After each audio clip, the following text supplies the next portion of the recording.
it's me again. I am here to do another session of Tales from Quarantine. Even though we're not on quarantine yet, we are still just sheltering where we are. We're here to do more things, crafting, sensory, fun things to do with your kids with the stuff that you have on hand. And today we are going to be doing a sort of STEM related activity involving loose change and paper plates. And these are the real cheap paper plates. We're not doing Chinet. We're not doing the plastic stuff that you feel the need to save and use again. This is the one and done, super disposable paper plates. Oh my goodness. I'm gonna need scissors for this. Hold on.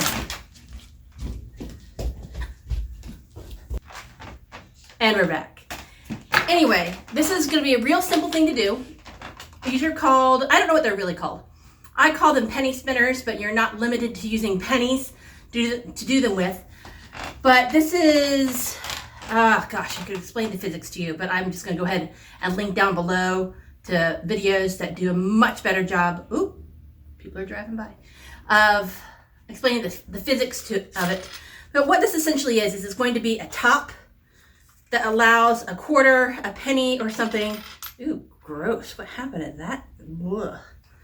That penny clearly has had a rough life.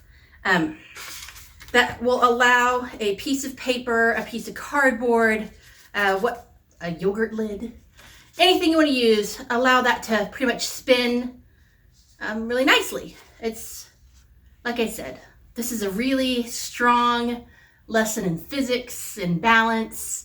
It's a little bit of crafting. This is one of those integrated activities that's a lot of fun to do. But pretty much all it is you take a standard paper plate, or if you don't have a paper plate, you can cut out a circle of paper, and then you will take the middle of it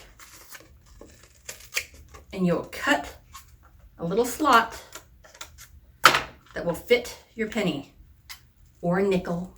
The fun thing about this is that if you accidentally make your slot too big for your penny, you can use a nickel. If you make your slot slightly too small for your penny, you can use a dime, and so on and so forth. Anyway, once you have your penny put in there, you're essentially done. Project done. All you have to do is decorate it, and then if you get really fired up about it, you can secure it with tape or anything you want. Woo! But at this point, it works. See? Oopsie, my scissors got in the way. But it will spin and spin and spin.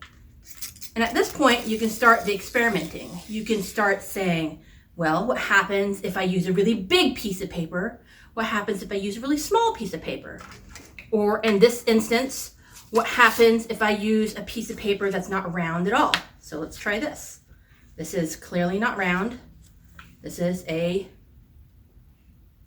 rectangle, clearly. And this will still work. I didn't get a very good spin on that. Still spins. Actually spins pretty well. Because, again, this is physics. It's bigger, so it's got more outward force, balancing it sort of like the tightrope walkers that have the big stick that helps them maintain their center of gravity. Same principle. All right, what happens if I have you can also, once you start decorating this, you can see what happens. Do some illusions. You can do some mixing of colors. So let's say you have something red, a piece of paper that's red and yellow, and you start spinning it. Ooh. You can see what happens to that paper, what it looks like. Ooh. When you start spinning it. See, the colors will combine to become orange. Yellow and green make blue. It's sealed. Things like that. This one, I tried to do sort of the spinning illusion. You're hypnotized. This one over here, I glued several small pieces, scraps of paper together, and to see what would happen if it was sort of irregularly shaped. Clearly, I did not. Oh, this is a great opportunity to try it with my dime. If I didn't cram it too big. Yes. See my dime? Ooh, that's kind of fun looking.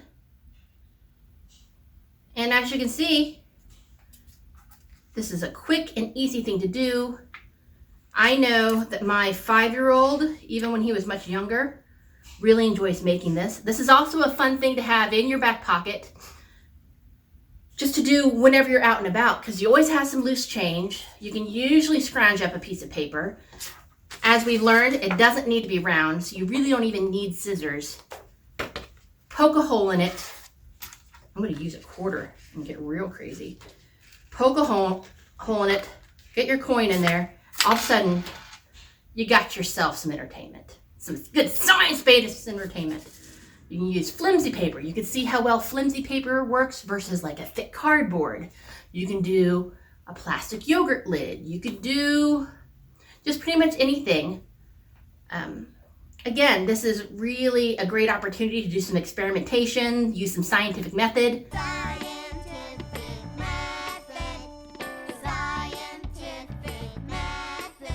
Scientific method. It's a fun thing to do. Kids love it. An opportunity to get artistic. Give it a try. Thanks for watching.